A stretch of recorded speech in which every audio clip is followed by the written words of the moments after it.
Good morning. We're here today at Gary's Book Club at the 2015 International CES. I'm Cindy Stevens. I'm the Senior Director of Publications for the Consumer Electronics Association and also the editor of i3 Magazine.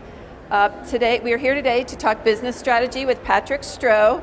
His new book, Business Strategy, Plan, Execute, Win, contains 10 powerful business strategies for executives that are aspiring to attain the C-suite. The format is engaging and easy to read based on President Franklin Roosevelt's fireside chats. The book is a practitioner's guide that instructs readers through interesting stories and parables. Patrick is principal at Mercury Business Advisors, a firm providing business management advisory services in areas such as business strategy, operation, execution, innovation, and product development. Prior to Mercury Business Advisors, he held multiple positions at United Health Group, including Senior Vice President and Client Experience Officer, as well as Chief Strategy and Innovation Officer. So clearly, Patrick has lots of experience in this area. So let's just go ahead and get started. And Patrick, can you tell us why you decided to write this book for top-level executives? First of all, thanks for having me. I'm glad to be here at CES 2015. I've been coming here for several years, so it's fun to get to be here as an author this year, so it's great. Why I wrote the book, great question. I'd spent my last 10 years, as you mentioned, at United Health Group. I was president of a consumer health products business. I was Chief Strategy and Innovation Officer at a $25 billion pharmacy business. And I decided to leave United after 10 years. And I went to my wife and I said, you know, honey, now it's time to do a couple things on my bucket list, and one was to write my book. I've always wanted to write a book on business strategy. And one of the problems I had with a lot of books that I had read was they were too academic, too theoretical. They weren't getting into the lessons learned. And I've got a lot of battle scars over my years, and I just thought I had something in me that I wanted to write, and I took the time to do it. Okay, can you talk a little bit about how you organize the book into sections and what makes it a little bit different than other books? Yeah, great question. So I organized the book into 3 sections. So part 1 is kind of foundational. It's set up as a discussion around IQ versus EQ, and hopefully we can talk about EQ a little bit later. I also laid some groundwork for what is a chief strategy officer and who needs a chief strategy officer. You might think that everybody would need one. I would actually argue that a lot of companies do not need one, at least full time. In smaller companies, like a lot of the people here at CES, startups, small size companies, mid-sized companies, typically it tends to be the CEO and president that fills that job. Right. As you start getting a little bit larger, you really need a full-time CSO. So actually one of the things that I do consulting on is around a fractional chief strategy officer. And you see that in other positions as well, like a fractional chief marketing officer as an example. So that was really part 1 of the book, to kind of lay that groundwork. And then the middle 5 chapters, the premise of it was based on a poem. Have you ever heard of the poem, Everything I Needed to Know I Learned in Kindergarten? Yes, sure. Yeah. So I did a little take on that, and I did everything I needed to know about business strategy and leadership I learned from, and it was 5 chapters. So everything I needed to know about business strategy and leadership I learned from Shark Tank, which is applicable to here. Right. Hell's Kitchen and Kitchen Nightmares with Gordon Ramsay. From going to the movies, from growing up on a small farm, and from the Bible. And so the concept is business strategy does not always have to be some heady technical topic to figure out how to do things. A lot of it you can see in everyday life, and it's figuring out how to pull the right gold nuggets. Right, and what does it take to be a great leader? What does it take to be a great leader? Interestingly enough, when Harvey Mackay looked at this book and put his endorsement on it, he said, well, you know, it's interesting because a lot of this stuff is a lot of the stuff around strategy is akin to being a good leader. And you know, the discussion was they're inextricably linked. Right. You know, being a good leader and being a good strategist. Okay. And how do you turn strategy into actionable plans? A lot of times people kind of drop the ball on that. So interestingly enough, you know, it's in the title, it's in almost every chapter, it's in the conclusions with the gold nuggets. Strategy is about taking planning, which is obviously very important, but executing it somehow. And the analogies that, you know, I would give, the military analogy, the best one is the best plan in the world will not take the hill. Right. You have to execute. And so the best laid strategies as well if they're not executed, if they're sitting in a 3-ring binder on the shelf, you go through an exercise, don't integrate that stuff into your daily business operations, you're never going to execute it. It's all about execution. Right, right. And how you mentioned in the book The Art of War. How did that book impact your thinking? You know, talking about military, past. So any MBA program or anything similar to that is going to reference The Art of War. It's a great, strategist book. It talks about how to plan things, but also how to adapt to things on the war field. There's a great documentary out there in a book written about D-Day as well, and how D-Day was won on the battlefields by the frontline people because of how they were empowered to take action there. Because the plans went out the door right away, and everything was changed, and it was how they improvised, and it was that execution that won. And the fact that they were empowered to do that. Exactly. Yes, yep. So, and how do you define innovation? How do I define innovation? Wow, that's big. Let me give you 2 answers to it. So one is, I write an innovation column, and a lot of times, and it happens sometimes at CES as well, you'll have people that innovate for innovation's sake, and it's not necessarily core to their value proposition. I think one of the best things I've seen so far was Mercedes. When they came out with their autonomous, F015 car. Right, their concept car. Their concept car, absolutely unbelievable. But the neat thing about that innovation is it's core to their value proposition. Right, they didn't go so far away from what they know and what they do.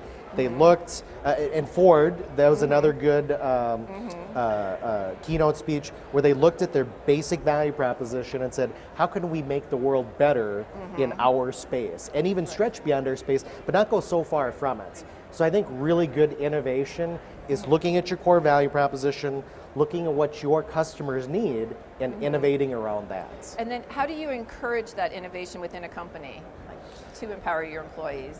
Yeah, so there's a lot of different ways to encourage that innovation. Mark Fields did a nice job up at Ford when he was talking and said, we encourage everybody to innovate, and we're okay with failure. We accept that. We know that we need to take calculated risks. That's great. That's a great thing to hear from a CEO. I also think you need to have different channels. So one of the things I talk about in the book is a multi-pronged innovation strategy. So it's everything from kind of an open suggestion, ask the GM or give an idea to the GM, doing business challenges. And this is actually one of the things Ford talked about doing, is they've got 25 business challenges, and they're trying to solve real world problems. That's awesome, that's great. Yeah. Instead of just saying, innovate something for me, Cindy, it's Right. here's a business problem. Yeah. You guys put your best thinking around this and figure out how to innovate it. And so that's one of the ways they're doing it. I've also seen some great stuff just looking at your whole supply chain. Starbucks, they do a great example of this. They actually, I think we're one of the first companies to come out with, tell us how we can improve our service. And they've got an online site to go to where people will go in and say, here's what I think you should do. Great way, bring your customers in to help you innovate. Right, that's Fabulous. great. Yeah, get feedback, right. Yep. That's great. Well, and can you talk a little bit about emotional intelligence? You mentioned that in the book. So emotional intelligence, so it's the discussion and sometimes debate of IQ versus EQ. And I would tell you in today's age, obviously with the internet and Google and data being so rampant, IQ is table stakes. It used to be you needed to be one of the smartest people at the table, and you were at the table making decisions. Now, to me, it's all about EQ, because you have, again, IQ being table stakes, you're sitting at the table, access to information is easy, but it's the emotional intelligence and the relationships. Kind of the connection that you have with others. Exactly. Again, take a look around at CES. There's a lot of really smart, talented people here, a lot of interesting technology, but it's the people that'll make relationships. It's the people that'll sit down and talk to you and say, hey, I invented this, I've got it. How do you think this could help your business? Right. And so now it's not me pitching products and features and functions, it's about how can you take this, put it into your business, and get value out of it. Then you start to build on that interaction together. Right? Creating that relationship, figuring out how to work together, that emotional intelligence and those people, those are the big winners in business. Okay, and in the book you also mentioned Hell's Kitchen, which I thought was interesting, and I know that you yourself are a chef, that you like to cook. Can you talk a little bit about how that translates into business, like what goes on in that show? So isn't it very logical? You know, business, culinary school, they just go Yeah, hand in yeah. hand. Again, when I had my conversation with my wife and said I wanted to do a couple things on my bucket list, write the book, the other thing was to go to culinary school. I said, you know, it's funny because I've spent 25 years in corporate America, I've had all these big jobs, I really want to do something a little bit different. And 25 some odd years ago, I cooked my way through college, and I said, you know, I want to go to culinary school. It's a passion of mine, it lets some of the innovative juices out, and I had so much fun with it. Yeah, it sounds So great. I would yeah. actually go to culinary school in the morning from 7 to 11, run home, take a shower again, throw on a business suit, and go and do consulting and writing in the afternoons. Oh, that's great. Well, and I thought it was interesting that you have a wine cellar too, an extensive wine cellar, which is Built a wine cellar. Everybody needs a little place to go. yeah.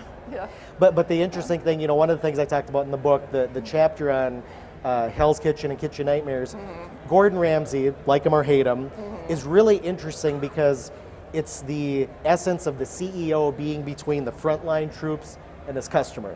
When he's working the pass, that they call, the chefs are putting up the food, he's doing the last quality check, and then it's going out the door.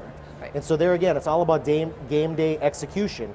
He can plan the menus, he can have the best ingredients in the world, he can have a great staff behind there, but it's all about, in that point in time, what they do. Right, And so it's a right. great example to me of, you know, taking the culinary world, applying it to business and saying, how are we doing that quality control check to make sure my customers are getting what they want and what I want them to get? Right.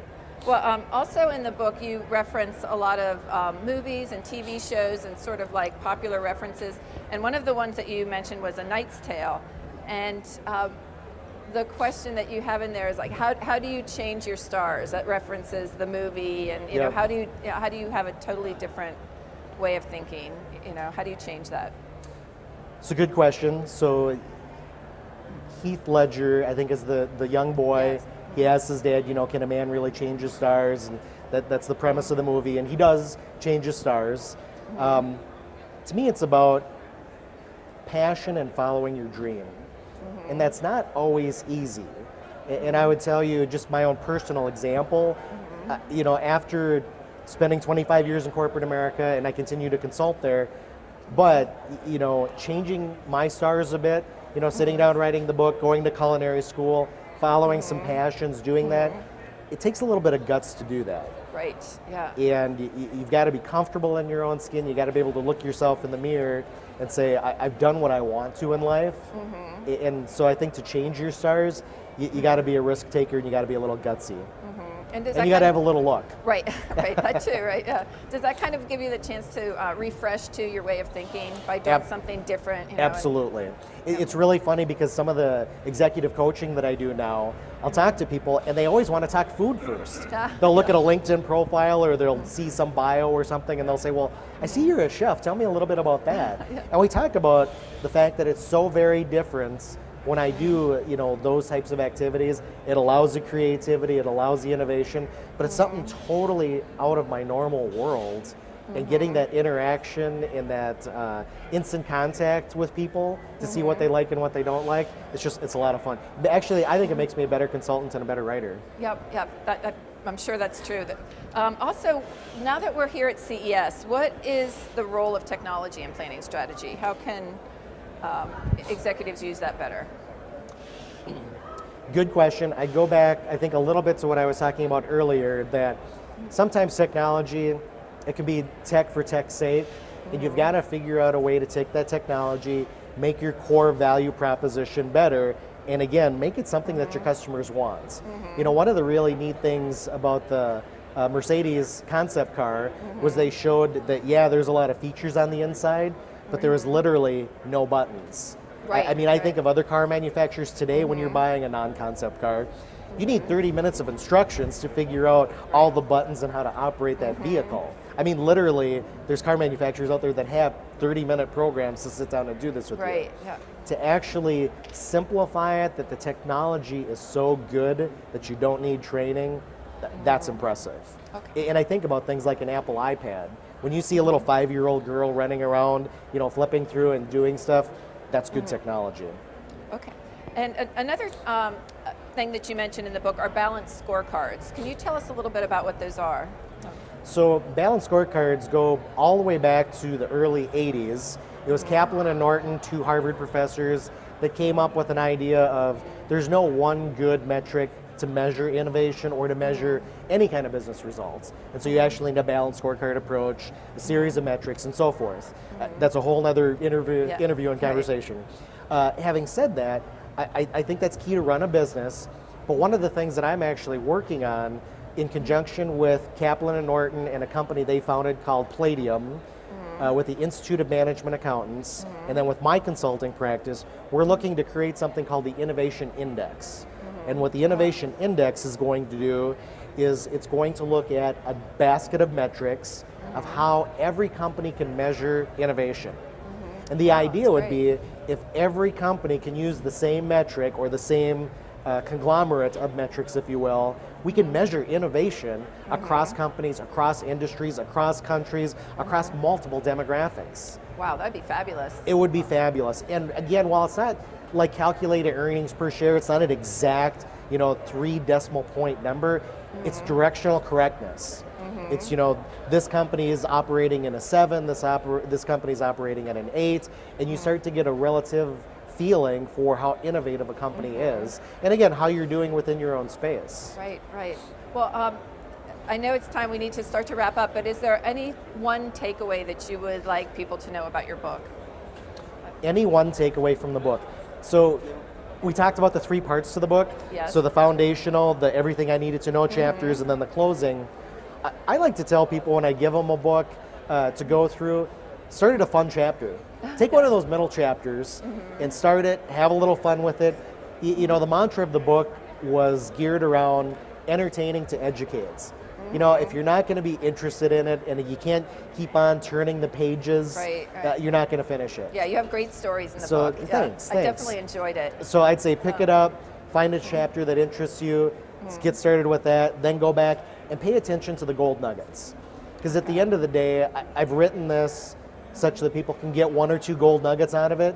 And at the end of every chapter, I ask you, as an accountability factor, be accountable to yourself, write down a couple gold nuggets, and then go share them. Go share them with your board of directors, go share them with your staff, go share them with whoever you need to, and make your business better. Gosh, well, that's great. Well, thank you so much for joining us today. And Patrick will be over at Gary's Book Club, and which is the booth straight across, and he will be signing books. So if you'd like to speak with Patrick following this, please do so. And thank you so much, Patrick, for joining us today. Thanks for having me. Thank you.